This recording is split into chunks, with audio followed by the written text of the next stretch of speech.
At Job chapter 25. And Job chapter 25 is a very short chapter, so we probably will get to Job 26 as well. But as we go through here, what we're going to realize is one thing. This is the last commentary that we're going to get from Job's friends.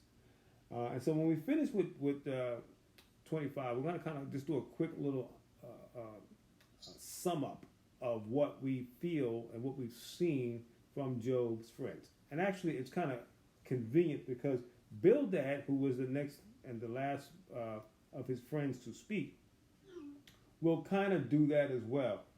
And so we will kind of use what he's saying to kind of give us a platform to speak on those things that him, Zophar, and Eliphaz had to say. Keeping in mind that there are still two more people to speak. There's going to be a person that was there listening to all of this by the name of Elihu. Not Eliphaz, but Elihu. And he's going to come in a couple of chapters down the road because Job's going to get a little windy. He's going to be talking for another 3-4 chapters. And then finally, the last person to speak will be the Lord, which is good because that's who we really want to hear from. We want to hear what he has to say. So as we get to this chapter here, 25, we're going to get the final remarks from Job's friend, Bildad. Let's take a listen to that, and then we will expand upon that. Chapter 25. Chapter 25. Then answered Bildad the Shuhite and said, Dominion and fear are with you. He maketh peace in his high places. Is there any number of his armies? And upon whom doth not his right arise?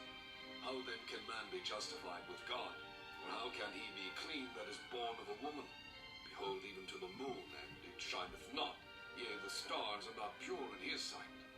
How much less man that is a worm, and the Son of Man, which is a worm? All right. So, there we go. Yes, we do. And so, what we see here is Bildad's last words here. Let's see, my mom coming in. And his words here are kind of interesting because it kind of sums up the conversation here. He says, Then Bildad the Shuhite said, Dominion and fear are with him. And so what he's saying is that the actual outcome, the control of everything is with God. And that is true. And what he's saying is accurate. The problem that they have is that they think they understand it. They think they have what God's direction and God's purposes are. They think it's really summed up in very, cute, nice little explanations about how God works. And they feel that they've been able to achieve that. And they now are delivering that to Job. And so he's saying that dominion and fear are with him. He maketh peace in his high place. Only God can bring peace. Absolutely. Right now, these guys are not in peace, and neither is Job. All right. He says, is there any number of his armies, and upon whom does his light arise? Okay, so the light being the direction or being able to see where you're going. The army represents strength and the ability to conquer. And certainly God can do that. And that's part of what he has as being a God of dominion, a God of all power, a God of all might. And in that 4th verse he says, how can man be justified with God? Or how can he be clean when he that is born of a woman? Very good point, and we're going to get to that in just a second. But then he adds to that, he says, behold, even the moon and it shines not, yea, the stars are not pure in his sight. How much less man that is a worm, and the Son of Man that is a worm. All right. So Bildad's final statement, he's calling man a worm. And what he's saying here is that No matter how we try to look at ourselves, and what he's saying to Job, I don't care what you're saying about yourself, and you may not believe that you've done anything hypocritical, which we know he didn't, and you may not believe that you've done anything that merits the labeling of being iniquitous or working in iniquity, and we know he didn't. But he's letting them know, but no matter what you've done, Job, you can't measure up to God. And so his analysis about Job's ability to meet the measure of God is correct. What him and his friends Zophar and Elihu and Eliphaz have missed is the fact that that's not the reason why Job is going through the problem. The ultimate bottom line of everything, of course, is sin, and we suffer because we are living in a sinful world. And Job, in our last chapter, so eloquently pointed out, I've seen really rotten people live wonderful lives. And Job pointed that out in great detail. So he basically was saying, don't tell me that I'm suffering because I'm doing bad, when I can show you evidence, and you can show me evidence too, of really rotten people that we both know that are doing very well. They're wealthy, they're healthy, they got beautiful children, and they have a lot of merchandise. So when Bildad finishes with his statement here, he's pointing out that man, from his standpoint, can't measure up no matter how you try to justify yourself. God has dominion. He should be feared, what he pointed out. There's no need for you to try to fight or argue against God because he has greater armies. In other words, God is more powerful. You can't outwit him, which is true.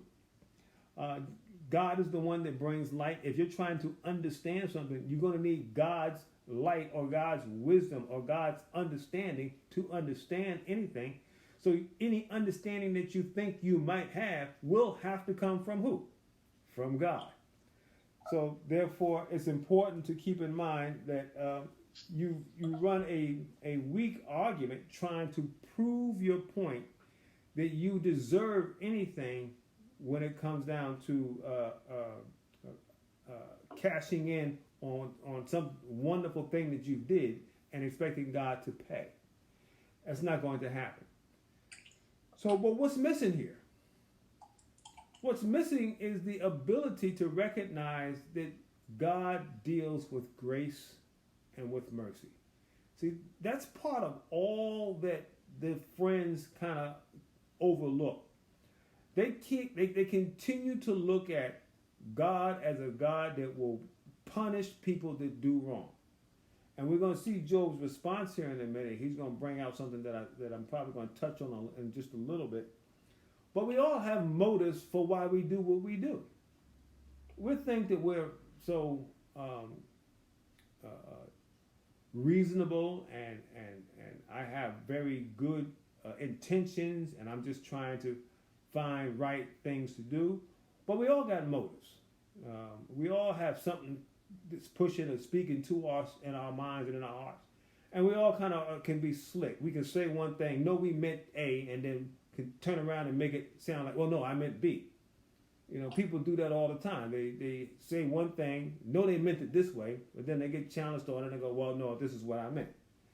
And so we you know, I think about that when I think about one of these sportscasters, Stephen A. Smith. I don't know if you listen to him or not, but he likes to build his arguments. But as he's building his arguments, he builds these what I call low trap doors, so he can back up and say, "Well, no, I meant this, and I did say this. Well, this is what I really said," and and so he can emphasize what he said. But he has to say a lot to be able to have all these escape hatches, so no one can actually say, "Well, you said this and you were incorrect," because that's not something that he wants to have. Well, he's not by himself. A lot of us are like that. I don't want nobody to call me out on something I said wrong. I don't want to say, "Oh, wow, I was wrong." I want to feel that my philosophy, my thinking, and my direction, and all of the things that I'm doing are correct. So Job's friends cannot accept that Job can be dealing with something that doesn't match their thinking. They felt they called the score right. I told you how the game is played, and this is how I see the outcome of the game, and you can't tell me I'm wrong. Well, they are wrong because they don't know the full story. They don't know the real reason for why even Job is dealing with what he's dealing. They don't know the metaphor and the back story. They don't know the allegory and the lessons that Job's life will teach to thousands and millions and billions of people down the road. That God has chosen to use him as a biblical example. They didn't see all that. They didn't know that we'd be sitting here in the year 2020 talking about Job. They didn't get all that, but God knew. God knew we would be right here today discussing this. So because God knows these things, God understands it, he can bring forth things that may sound very confusing to us and somewhat disturbing because we think it should be another way. And we can bring example and good reasoning from our philosophy why we think it should be a certain way. When in reality we should just humble ourselves to God. Why? Because we're not good. We are man, and as Bildad so accurately stated, man is but yet a worm in comparison. When it comes down to comparing us to God, you might as well compare God to a worm. What's the difference? Well, the only difference that can be made from us is that we can be infilled with the power of God. Then the difference happens. Because if we just die, then what difference do we have than a worm? A worm lived and the worm died. But if we can have a relationship with God, if we can get to know the Creator, if we can get to have him as a friend, a person, and I've used the word person incorrect, but just as the God of all that we can have connection and relationship with, now we are way greater and much more. And sometimes we lose that in our ability to understand that that's where God's trying to move us to. But in order to move us there, we have to go through some type of understanding as to where we're moving to. And what's the difference? And that is where a lot of times our struggles come in. All right. We're going to revisit this a little bit as we go through some of the stuff that Job's going to say in chapter 26. We're going to go to now. But before we do that, any other comments or questions? Anything you want to add? All right. If not, let's go ahead and let's delve right on into Job chapter 26. Let's take a listen.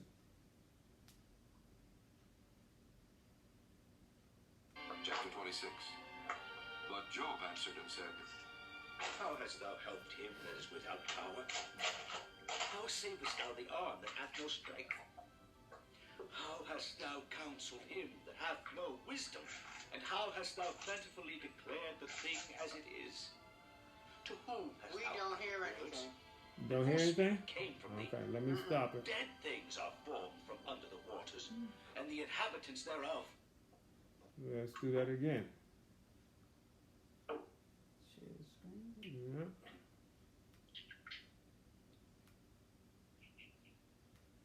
All right, let's try it again. 6. But Job answered and said, Is that better? How hast thou Yes. helped him that is without power? How savest thou the arm that hath no strength? How hast thou counseled him that hath no wisdom? And how hast thou plentifully declared the thing as it is?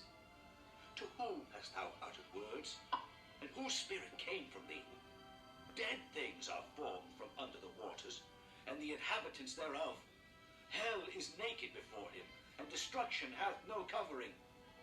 He stretcheth out the north over the empty place, and hangeth the earth upon nothing. He bindeth up the waters in his thick clouds, and the cloud is not rent under them. He holdeth back the face of his throne, and spreadeth his cloud upon it. He hath compassed the waters with bounds until the day and night come to an end. The pillars of heaven tremble, and are astonished at his reproof. He divideth the sea with his power, and by his understanding he smiteth through the proud. By his spirit he hath garnished the heavens, his hand hath formed the crooked serpent. Lo, these are parts of his ways, but how little a portion is heard of him. But the thunder of his power, who can understand? Chapter All right.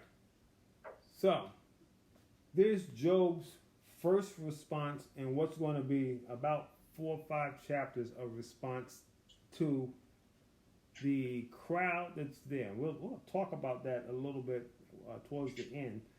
Oftentimes we think that he's only talking, that the only people around him is Bildad and Zophar and Eliphaz. But there are other people around him, and we'll talk about that in a bit. But when we look at what Job answers, and so it says, but Job answered and said, how hast thou helped him that is without power? So what Job is saying, you see me in the situation that I am, and you see the difficulty that I have. You see I'm weak. You see my body is beaten down. How have you, Bildad? How have you, Zophar? How have you, Eliphaz? How have you helped me? You came here to be a help or to be an asset to me, but how have you done it? What have you actually done? Have you lifted me up? Have you encouraged me? Have you built me up? And so he's asking him these questions. And then he goes on to, he says, how saved thou art the arm that have no strength. So he's saying, what were you able to do to help the arm that wasn't strong enough to lift the load that it was trying to lift? And so he's saying, you didn't give any aid, you didn't give any encouragement, you didn't give any help. All right? And Mom, I'm going to mute you because I think you're cleaning the kitchen or something.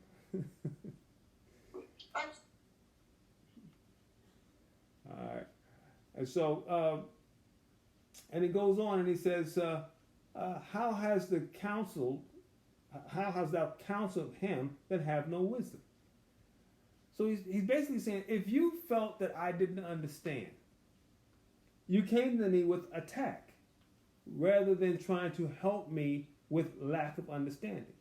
So you didn't come trying to give me aid and saying, okay, you don't get it. So I'm going to show you how. I'm going to encourage you how to understand, even though they didn't understand either. But his attack is on their method. What you did was you attacked my ignorance that you thought I had.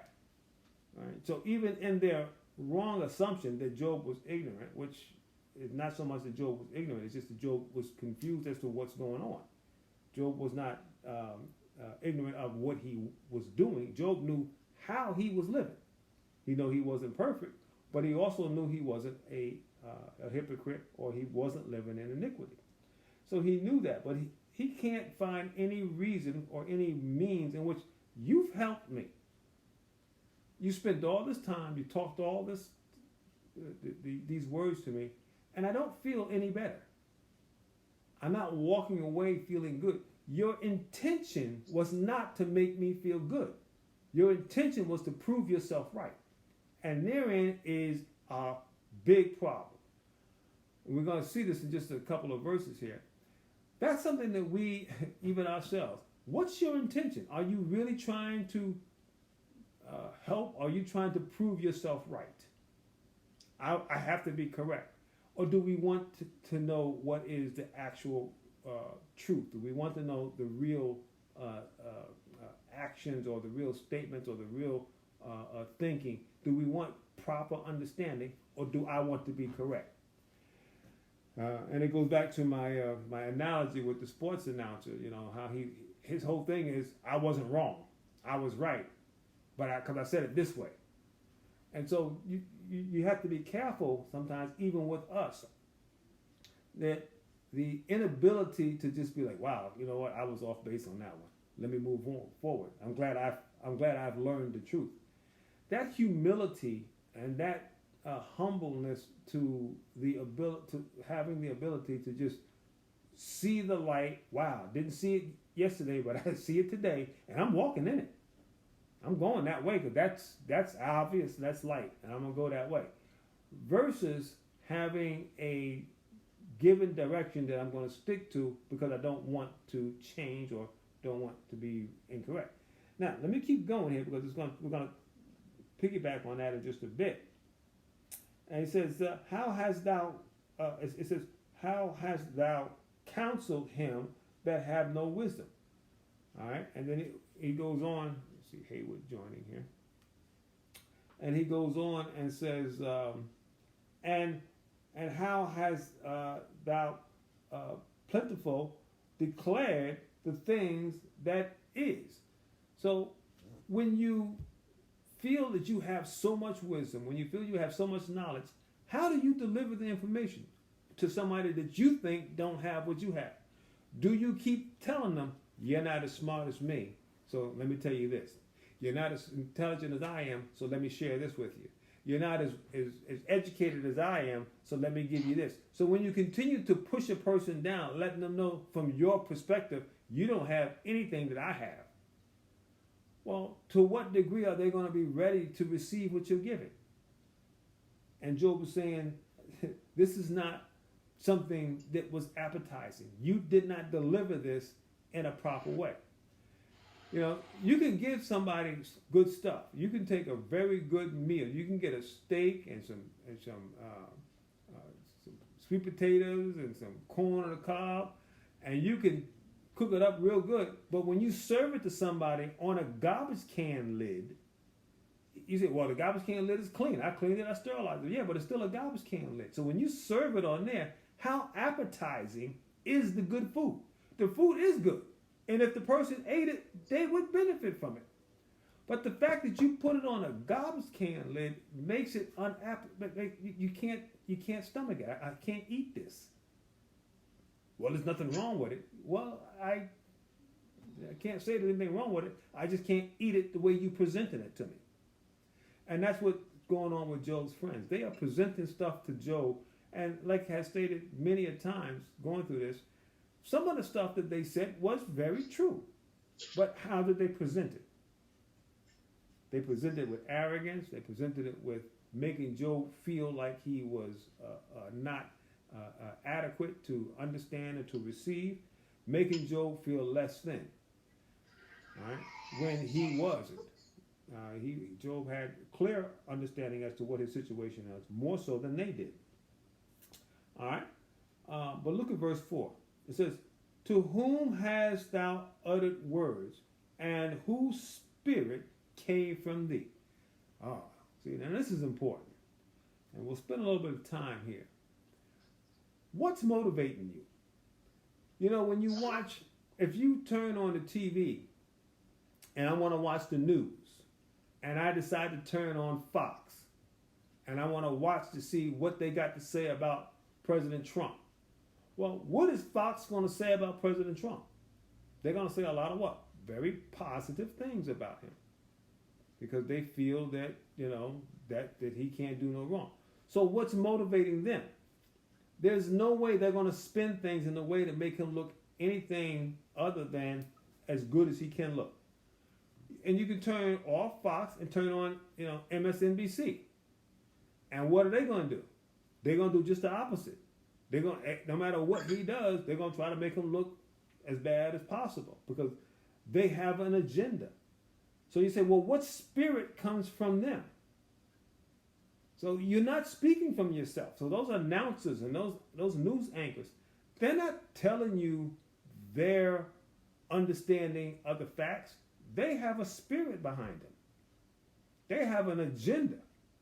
There's no way I'm going to say anything good about a certain person that doesn't fit my agenda. And there's no way I'm going to really ridicule anybody bad that's part of the agenda that I feel I have. So therefore, truth can't come from you. You can speak true words, but it can't be truthful. You can have true statements, but they don't have the true meaning and the true impact. And so what you end up with is a lot of fight, arguing, and debating because no one wants to sit down and hear the other person and come and reason together, which is what the Lord tells us to do. Let us come and reason together. All right? And that doesn't happen, unfortunately, a lot. And so what Job is saying here, he goes, what spirit are you of? You're not one trying to understand my pain and reconcile my hurts. That's not what you came to do. You came to make me feel less than you. And so we have to be careful. And sometimes being able to put yourself in the other person's shoe, can I understand your pain? Can I understand your hurt? Can I understand your loss? Because if I can understand it, then maybe I can sympathize, and then maybe I can put things on a proper plate to serve you, rather than putting on things that resemble garbage can lids and not properly delivered. Good words delivered on bad platforms are usually not helpful. That's why, sometimes when you're talking to somebody and they're telling you something and you know it's true, but they got an attitude about it, and what they're telling you may be true. If somebody else told you with a smile on their face, you probably, oh yeah, I'm gonna do that. But then somebody else tells you the same exact thing, but they just got an attitude with it. It's something that makes you want to resist it. It's something about the human nature that just I can't take it. But that's how we are. So Job and his friends are dealing with this back and forth mainly because they feel they have the right spirit. I'm coming from the right philosophy. My way of thinking is the right way. Versus my way of thinking is a way of thinking. Because the ultimate truth is not me. The ultimate truth is God. And so I need to be able to recognize and see, can I find God in what you're saying? And if I'm listening to you and I'm trying to listen to you as I feel the Lord will listen to you, and when I'm finished listening to you, if I still totally disagree, what should I do? Tell you the truth. I disagree. There's nothing wrong with being not agreeing with somebody. You don't have to agree with people just to try to be, agreeable. But you do want to disagree and let them know I disagree, but still treat them as what? Human beings. Still let them know, just because I disagree with you don't mean I have to disrespect you. See? So disagreeing doesn't give me the right to disrespect. But that's not what we saw here with Job and his friends. All right? So he goes on, and he says, dead things are formed from under the water, and the inhabitants thereof. Now, I want to read these next 3 or 4 verses. I want to read these in the Amplified. I want to just pull this out. Look at what it says here in the Amplified. It says, the spirit of the dead tremble underneath the water, and their inhabitants. Sheol, or hell, the netherworld, the place of the dead, is naked before God, and abandoned, the place of destruction, have no covering for his eyes. Verse 7 of that says, it is he that spreadeth out the north over the enemy. So, what's interesting here, you look at this and it's trying to get us to recognize that when you're dealing with the kind of world that we're dealing with, where it talks about the netherworld, talks about hell, it talks about being caught up in situations of difficulty, we will find ourselves in situations where we're just, our evil and our nakedness and our attitude will just show. Hell is naked. All right, so it's eventually it's going to come out. What it's basically saying is, your true self will show. You see that no matter what or how hell tries to present itself, its ultimate end is what? Destruction.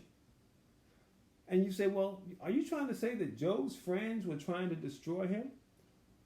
The answer to the question is yes. But that wasn't what they thought they were trying to do. Because you got to keep in mind, what was the initiation of this attack? It came from who? Satan. So we often think about, Satan sent the Sabaeans, and he sent the other nations to take Job's wealth and to kill his servants, and he sent the wind and the waves and the storm to knock down the house to kill his children. But we oftentimes don't think that Job's friends are part of the same maneuver as well. That Job's friends coming to him, sometimes we want to think, well, they came to him, sent by God because they're his friends. But if you follow the pattern of the story, they were sent because, remember, God told the devil he couldn't do what? Kill Job. So let me send something that I can't kill his body, but if I can kill his spirit, if I can break him down, if I can wear him out mentally. So he took people whom Job was close to, because those are the ones that hurt you. See, if it was the Sabaeans that came and attacked Job with all of these words, Job would be like, man, I don't care what you're talking. I don't care what you're talking about, because I don't know you and you don't know me. So what are you talking about? But the fact that people whom Job were friends with, whom Job knew, came and tried to break him down mentally and emotionally, and that's part of that whole scheme that Satan had. He knew he couldn't kill Job, but he had to little by little break Job down, or say he tried to, but he couldn't. Job held on to his integrity, and we'll see here as we continue through when Job goes through these next couple of chapters. But by no means was Job perfect, and no means did Job have any thing where he couldn't have been called into question. He still had some things that he certainly could have done better. But the key here is that the difficulties and the hurts, the dead things, the things from hell, they all have stretched forth themselves to show themselves for what they really are. In other words, it's like when the dog shows his teeth and snarl at you. All right. Verse 8 says, he bindeth up the water in the thick clouds, and the clouds are not rent under them. All right. Now listen to this in the Amplified. He says, his wrath of water in his clouds, which otherwise would spill on the earth all at once, and the cloud does not burst under them.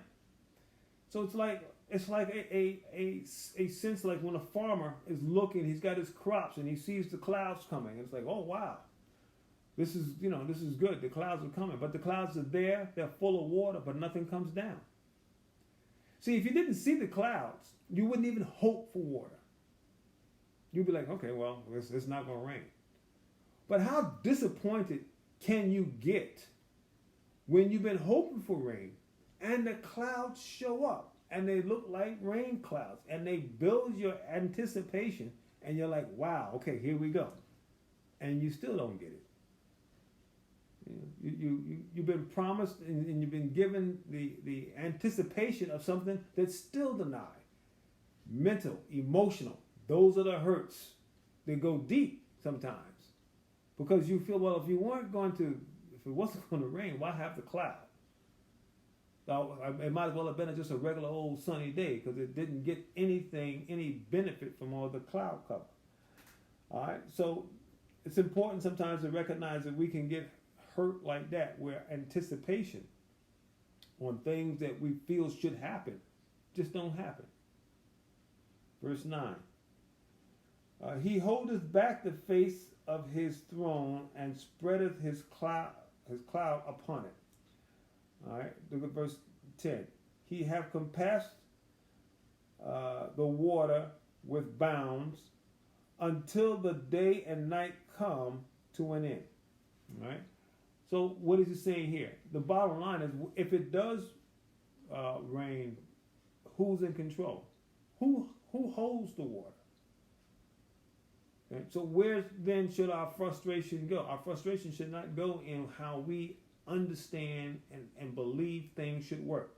If I see a cloud, if I see a rain cloud, I'm expecting it to rain. Why? Because my intelligence tells me that. Can I leave that and push that aside to say, wait a minute, there's another layer. There's God. So even if I don't see rain, if I trust God, God can allow it to rain. And if I see rain, I don't trust in the cloud. I still have to trust in who? I have to trust in God. And that's something that we often do. We start putting our trust in the anticipated thing that we see, and we go, wow, I can believe this is going to be real now. I can believe this is going to happen. And we begin to replace God with that thing that we are anticipating. And our reason and our knowledge and our understanding takes over. And I don't need God to give me any answer now. I got it. I have figured it out. I've done the math problem, and I know what the answer is. That was the problem that Job's friends had. They saw what they considered to be the cloud. Job's problem was the cloud. And they know when stuff like that happens, I know what's supposed to happen. When you see this kind of situation, Job, that means that it's evidence that you've done something wrong. And obviously you did. So their anticipation on what actually is, and they were waiting for Job to rain down a confession. Oh, I did this wrong, and I did this wrong, and I'm telling you, and and they never got that rain down of confession because Job didn't do anything. Once again, because they don't get the full story. They don't see the realities that God's in control. And that's, when you put all this together, that's what this is basically saying. I mean, Job's friends are using a lot of words, and Job himself is using a lot of words to let people know that I know God's in control, which is so true. All right? And if we can just come to that conclusion and do it daily, but we don't. All right? We get into the car, and if the car don't start, well, we're looking for the reason. Now, ultimately, does God control everything, including why a car doesn't start?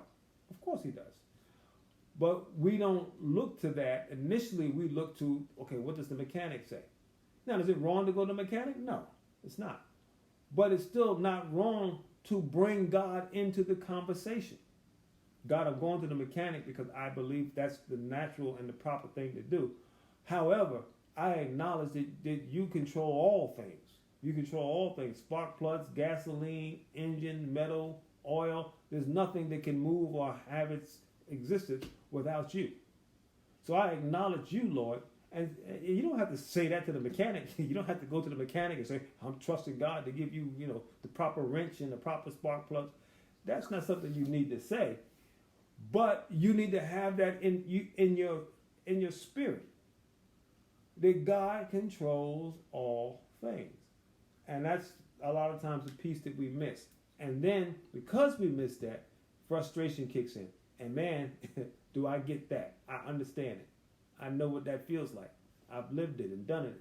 And I hope and pray that I can learn from it, but probably will do it again. And we try not to live in that frustration of being hurt because of people bringing clouds but no rain. They disappoint us. All right? And so we have to try to move past that. We have to, you said we should pray that we have that spirit within us, which I agree with. But then don't pray and say, I'm going to do it again. You got to pray with faith. Because then if you say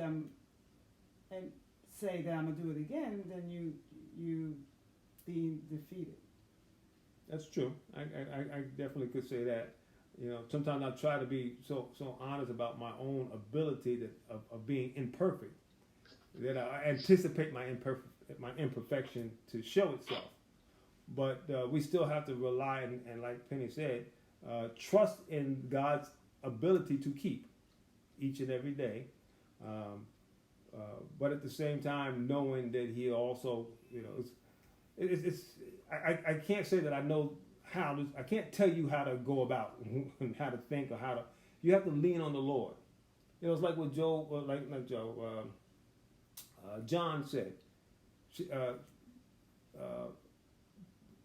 These little children, I write these things to you that you do what? Sin not. So he's saying, I'm writing this letter to you because I don't want you to sin. Now, but he didn't stop there. What he said, but if you do sin, you have an advocate with the Father. So he acknowledged it, and I think that's where the honesty about the realities get caught up in, and I try to make sure I'm covering both sides, and sometimes it's difficult to explain, which is why you need relationship, not explanation all the time. You have to know God for yourself, because you need to know you. How are you? How do you react? How do you enjoy or not enjoy, or attitude and feelings, and all of that? That's what the word is supposed to do. The word is a mirror to show you you.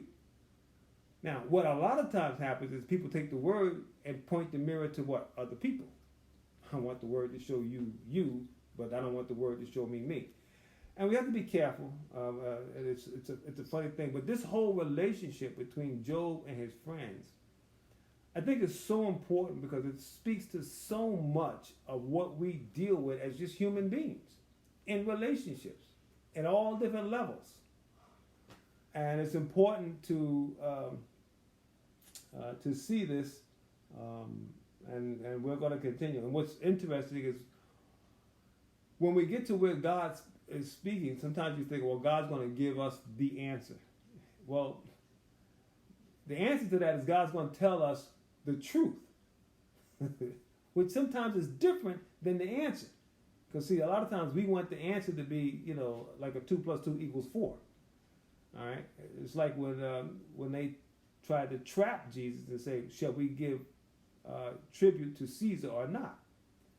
And he didn't tell them yes or no. He just said, well, show me a coin. Whose picture's on here? Caesar. Well, this is what you should do. The things that belong to Caesar, give to Caesar. But the things that belong to God, give to God. And so we look a lot of times because we want clear cut, and a lot of times it's not. Because for some people it's one way, and some for others it's a different. Paul got put to death, but John got delivered. Well, why? John the Baptist got put to death, but John the Apostle didn't. And so, those are things that sometimes are so hard to explain and to bring out. But you just have to be honest and truthful with what the word is doing in you. All right, let's finish this up. I might be able to give you some time back today, because we probably won't spend the whole hour here. Let's take a look at verse 11. It says, the pillars of heaven tremble and are astonished at his reproof. All right? And so, when you think about the pillars of heaven, all right, what does that mean? What is this talking about? It's talking about the things that hold up the spiritual realm. Powerful, foundational things. Pillars. When you think about buildings, when you're building pillars, those are the things that hold the weight. But it says the pillars of heaven tremble. That means the thing that is supposed to bring complete stability begin to shake. Well, why? Why are they shaking? And are astonished at his reproof. Well, what is God's reproof? God's telling you, let me show you what you think you know and how you don't know it. Wow, I've been standing on a pillar of something that I just feel is unmovable and unshakable. And it's a spiritual thing. I'm not standing on a natural pillar. I'm standing on a pillar of heaven. Because we think we got it. And God's saying, let me show you how it does it. So what do you look for? You look for revealed knowledge from God. I think that's one of the reasons why the very last book in the Bible is called Revelation. Because that's ultimately what we need. We can't go by experience, because that can be true and it can be used, but it ain't ultimate. Right? There's a lot of things that we can use and we can go, but so far. We can use logic and mathematics, and we can go to the moon. We can use chemistry and science and build a rocket and leave this planet. That stuff can take you pretty far, but it can't take you to heaven. So the truths and the things that actually are real. They do work. The mechanics and the physics and the engineering that we use to put into building a car, those things work. But that knowledge can't take you to God. It has a limit. It only can take you up so far. It's foundational and it's a pillar and it's real. And if you use it right, it can get you from here to California. But it can't get you to God.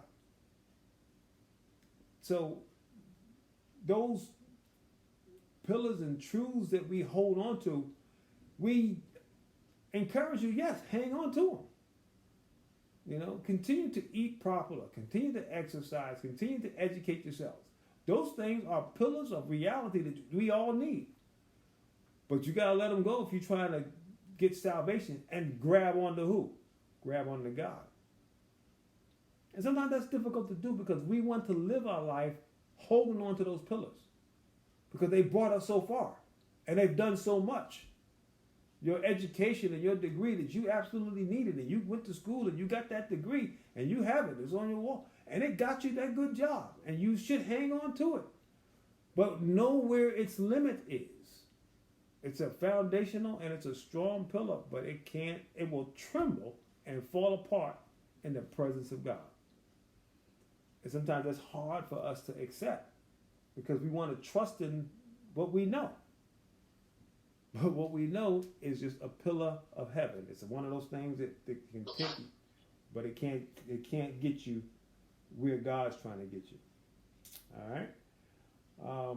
Verse 12, it says, He divideth the seas with his power, and by his understanding he smiteth through the proud. Okay. One of the hardest things to do is to turn around a prideful person. And it's difficult. The original sin is pride. That's what Satan did. Satan's prideful mindset is what caused his downfall. And the ability to turn around the proud, that I know, I understand, I got it, I don't need your help. That's what the devil told Eve and Adam in the garden. You don't need God's help. You can do this yourself. You eat the fruit and you can decide what's good and evil. You eat the fruit and you will be like God. You will know what's right or wrong. You will know what's good or evil. I can do this. I got it. My pride is lifted up because I don't need God to tell me whether it's right or wrong. I know whether it's right or wrong. Well, once again, that's another foundational thing. Things seem so obvious sometimes to us. And you say, well, this can almost be a little confusion. What do I believe in? What do I hold on to? What do I trust in? Trust in the things that you're supposed to. When you're driving the car, you believe in physics. You don't run through buildings. Right? When you're dealing with chemicals, you believe in chemistry. Right? Those things are true. But when you're dealing with God, those things don't add up. You got to go to God. They that come to God must come to him in spirit and in truth. Spirit and truth. Those are the things that we need to have to deal with him. And we have to make sure that we try to make sure that we bring that. Verse 13.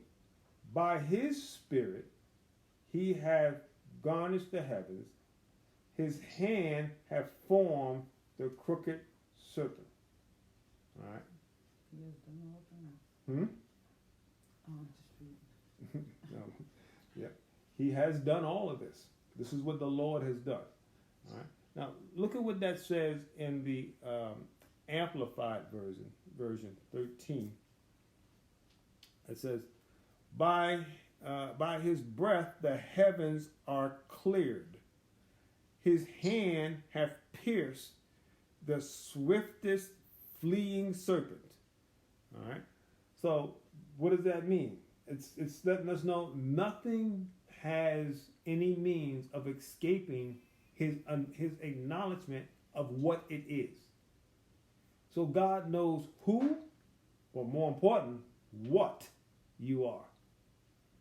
Are you a child of God? God knows. See, a lot of times we think of a slippery snake, a slippery slope. They can sneak out, it's moving. No getting away from God. I don't care how slick or how crooked you are, you're not going to get by. God knows you, He knows who you are, and He knows what's pushing you, what's motivating you. I often think about poor Peter. I pick on him a lot because he's such a wonderful example of us. You know, and he looked so godly when Jesus said, you know, who do you say that I am? And he said, thou art the Christ, the Son of the living God. And Jesus said to him, you didn't learn that. That was revealed to you. That was an ultimate godly given truth. Your Father from heaven revealed that to you. Then, just a couple of minutes later, when Jesus began to tell Peter, now, since you know I'm the Son of God, let me tell you what's going to happen to the Son of God. He's going to be arrested. He's going to be lied on. He's going to be beaten and slapped around and put to death. Now, Peter, from his understanding of what he thought should happen to the Messiah when he comes to earth, told Jesus, that's not how it's supposed to work. You're not going to be put to death. You're not going to die. I'm not going to allow that to happen. We're going to protect you. And I'm going to protect you with my life. You know, here's that mindset. And what did Jesus say to that so-called noble response that Peter presented to Jesus? Jesus turned around and said, get thee behind me, Satan. Why? Because he recognized that though it sounds noble, it was not what God was trying to do. It was full of man's ambition. And sometimes we forget that, and we think that, well, I'm just trying to protect Jesus. No, you don't understand why Jesus is here. That's the problem. God doesn't need your protection. God needs you to follow and to trust him. You don't have to protect the Savior. The Savior's coming here to deliver you.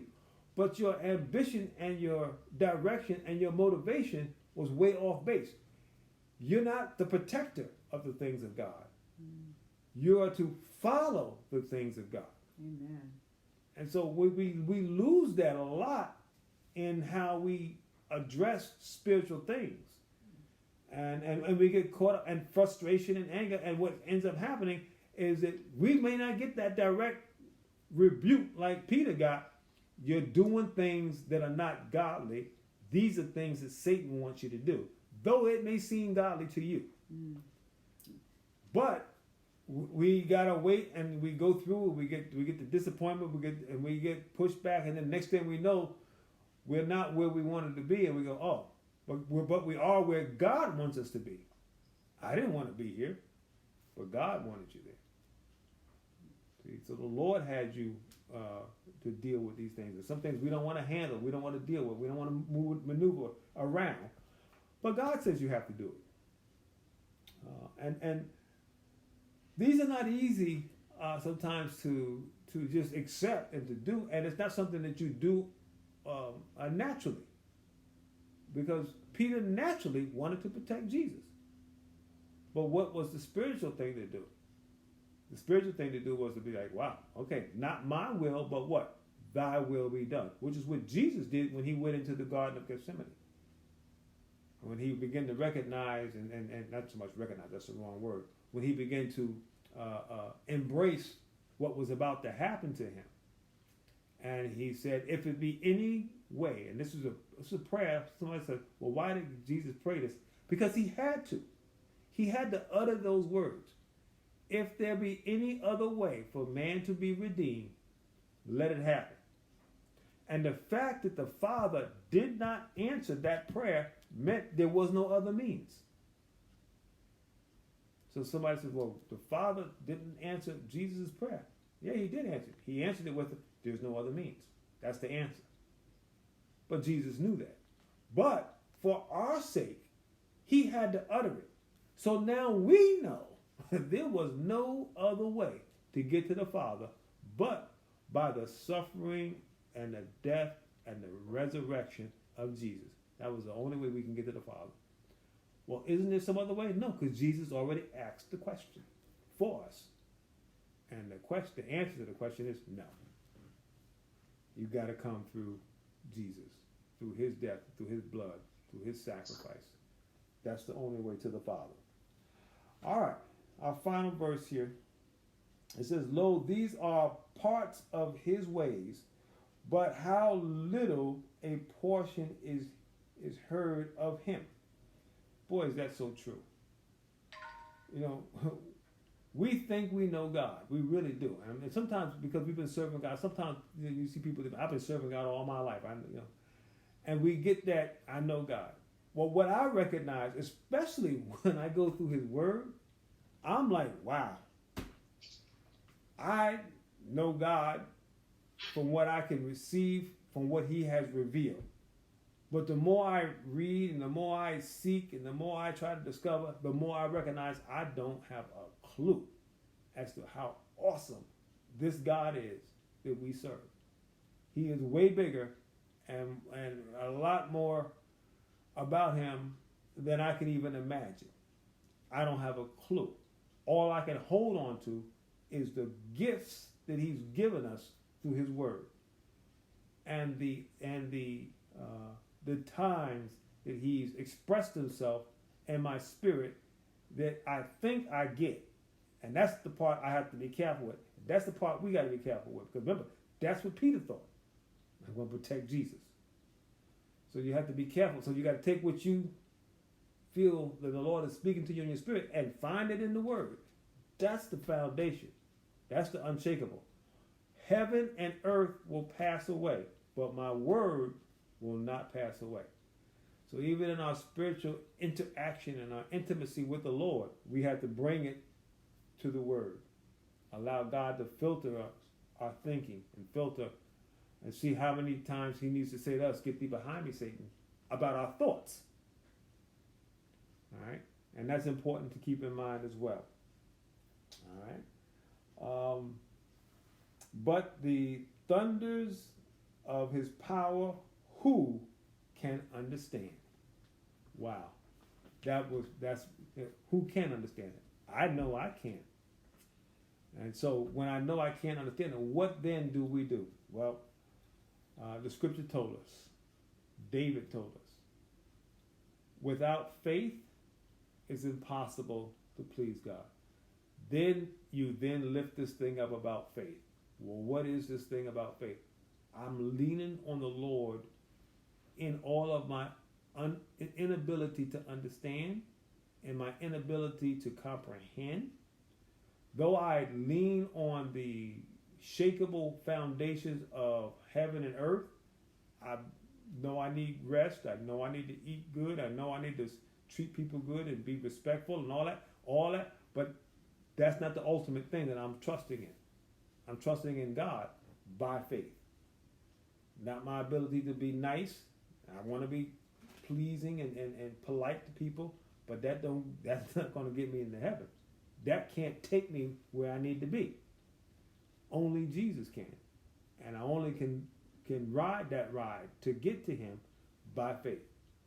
And that's an important aspect. All right, we're going to stop here. Job's got a lot more he wants to say, and he's going to be saying some really important things because he's pouring out his heart now. And he's talking about himself and about the human condition, not just his friends. He's going to talk about the human condition. And so we're going to pick that up on next week. All right, so let's go ahead and we're going to bow our heads for a word of prayer. Any other comments before we close?